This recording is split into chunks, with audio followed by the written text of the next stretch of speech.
Ramírez, correspondiente a la sesión 081, profesor Geddy Mendoza.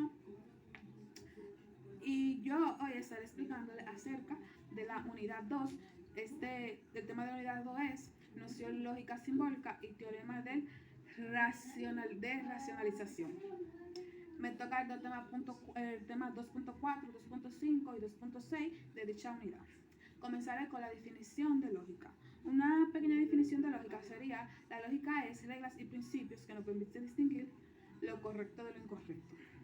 La lógica fue creada por Aristóteles. Dentro de la lógica se encuentra la formal y la aplicada. La lógica simbólica. Desde el siglo XVII había un interés por representar la lógica de Aristóteles en formas de símbolos, de modo que nos simplificara los procedimientos lógicos complejos que nos permiten distinguir lo correcto de lo incorrecto. La lógica simbólica tiene una parte de la lógica formal, que esa nos permite emplear un lenguaje de formalización en el razonamiento deductivo y diversas variables de cálculos.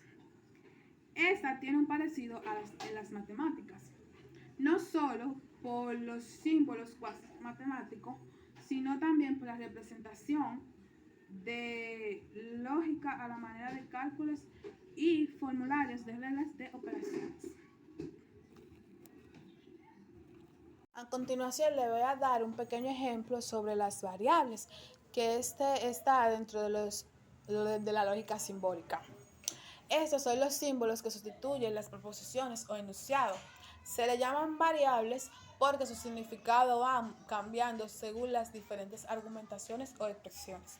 Por ejemplo, las palabras que se usan dentro de estas son P, Q, R, S, T, U, B, W, X, Y y Z. Estos son los símbolos variables. Y también a continuación le estaré dando una definición sobre los símbolos de conectividad o constante lógica. Estos se tratan sobre las proporciones, son las partículas de significados no variables que tienen la función de alterar la relación o conectar enunciados. Los más frecuentes son la negación, la conjunción, la disyunción, la condicional y la bicondicional. Sus símbolos son los siguientes.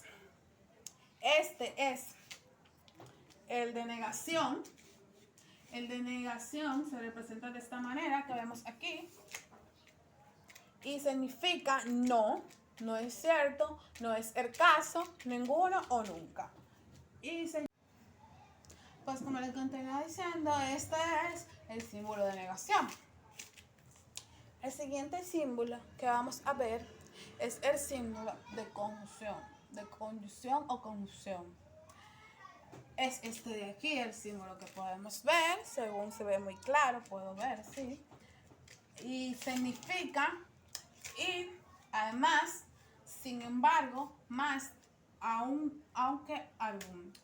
Es el signo, el más usado es el y, normalmente, y pues, este es el signo de conjunción. El siguiente símbolo que vamos a ver tiene como nombre el símbolo de disyunción. El símbolo de disyunción significa o como o. Este es de aquí, el símbolo de aquí, el número 3. El siguiente símbolo de conectiva de constante lógica que veremos se llama el símbolo de condicional, sí, signo de condicional, que es esta, se representa como si fuera una flecha, sí, allá. Pero se llama condicional. Este es el símbolo de condicional y significa pero sí, a menos que sí, mientras. También ese es uno de los símbolos también muy conocidos. Sí o sí o solo sí. Y también puede ser cuando y solo cuando. Es un signo también muy conocido, que es uno de los signos de la conectividad de constante lógica, y este se llama bicondicional.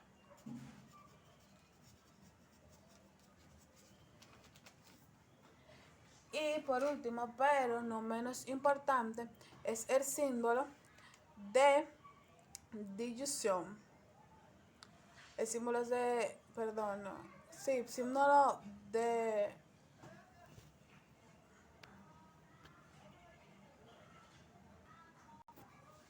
este responde a símbolo de disyunción exclusiva.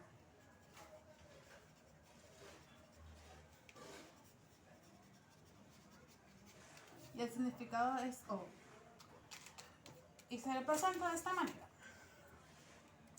Ya terminando con los símbolos y yéndonos nuevamente ya terminando con la lógica de los símbolos y yéndonos nuevamente a lo que es la tabla, yo voy a estar llenando esta tabla con respecto a lo que he aprendido sobre la lógica de los símbolos. Y respecto a esto, podemos entender que este símbolo, el tema de la lógica simbólica, de antemano me disculpo porque los ejercicios no se verían bien si enfoco desde lejos, así que bueno, miren, aquí tenemos los signos de conjunción, disyunción, condicional y bicondicional, donde estaré realizando, y de disyunción exclusiva, donde estaré realizando unos ejercicios. Pues bueno, miren. Esto nos dice que cuando tiene el signo de conjunción o cuando tiene, vamos a según lo que tiene arriba, el de O, cuando son F y F es falso. Falso. Cuando él tiene los dos signos de verdadero, es verdadero. Pero es verdadero cuando tiene los signos de B y B, de V y V, en I. Si en I tiene los dos signos de V y V, es verdadero. Y si tiene el signo en conjunción, que en este caso es O, es falso.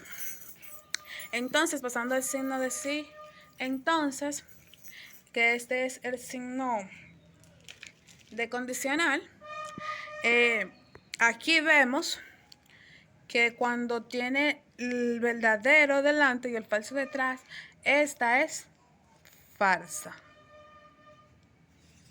Falsa. Y pues, cuando tiene el signo de bicondicional, que en este caso se significaría sí, solo sí, entonces cuando son iguales es verdadera. Y con el signo de disyunción exclusiva, o es cuando tienen los signos iguales, significa que están falsos. Quiere decir que esta es una forma muy simple y fácil de aprender este tema. Según por los signos, según donde están ubicadas cada una, podemos ver que es un tema bastante simple, poniéndolo de esta forma, claro está.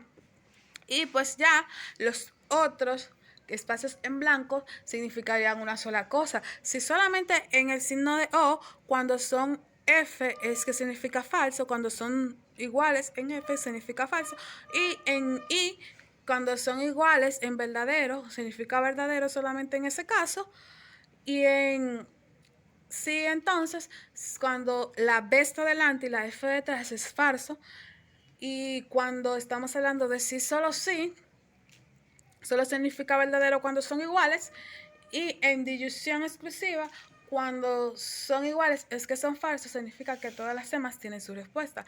Bueno, en la primera parte significa que todas las demás verdaderas, en la segunda todas las demás son falsas, en la tercera todas las demás son verdaderas, en las otras dos son falsas y verdaderas.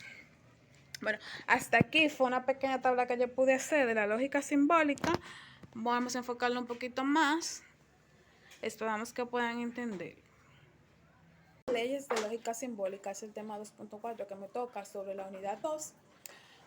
Sobre el tema de lógica simbólica, continuemos. Bueno, la lógica es una disciplina científica que se fundamenta en 3 principios supremos. Estos son el principio lógico, el principio de identidad y el principio de no contradicción y el principio de no terceros excluidos.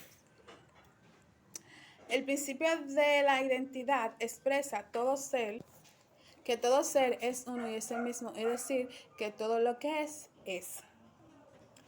Cuando en un juicio el sujeto es idéntico al predicador, es idéntico totalmente o parcialmente al predicador, el juicio es necesariamente verdadero. Por sujeto quien dice algo, predicado quien se lo dice del sujeto. Bueno, también vamos a ver la otra ley, o sea, toda proposición es equivalente a la misma. La proposición PP es verdadera cuando ninguno de los términos de las proposiciones puede ser alterados en su contenido o extradición. El siguiente principio es el de no contradicción. Es el fundamento tradicional de todas las variables. Expresa que ninguna proposición es al mismo tiempo verdadera y falsa. No es cierto que una de las expresiones y su negación sean verdaderas o falsas al mismo tiempo. Principio de tercer excluido. El principio de tercer excluido, propuesto y formalizado por Aristóteles, también formado al principio del tercero excluso o latín primium excluso, es un principio de lógica clásica. Según si existe una proposición que afirma algo y otra que lo contradice. Una de las dos debe de ser verdadera y una tercera que no es posible. Por ejemplo, es verdadera que es de día o no es de día y que el sol está ardiente o no está ardiente. El principio del tercer excluido frecuentemente se confunde con el principio de la bivalencia, según es el cual nos proporciona un bien es verdad o un bien es falsa. El principio del tercero excluido es, junto con el principio de no contradicción y junto con el principio de identidad, una de las leyes del pensamiento. En la lógica, la proporción del principio del tercer excluido se expresa de la siguiente manera. Se expresa A, B, A. De esta forma se expresa el principio del tercer excluido. Hasta aquí ha sido mi explicación, espero que hayan entendido más que bien. Pues este ya es un final del principio del tercer excluido. Fue un tema muy interesante y bastante fácil de entender, a mi entender. Espero que usted, profesor, haya podido entender muy bien de la forma que yo expliqué mi tema. Muchas gracias. Se despide Elena Ramírez.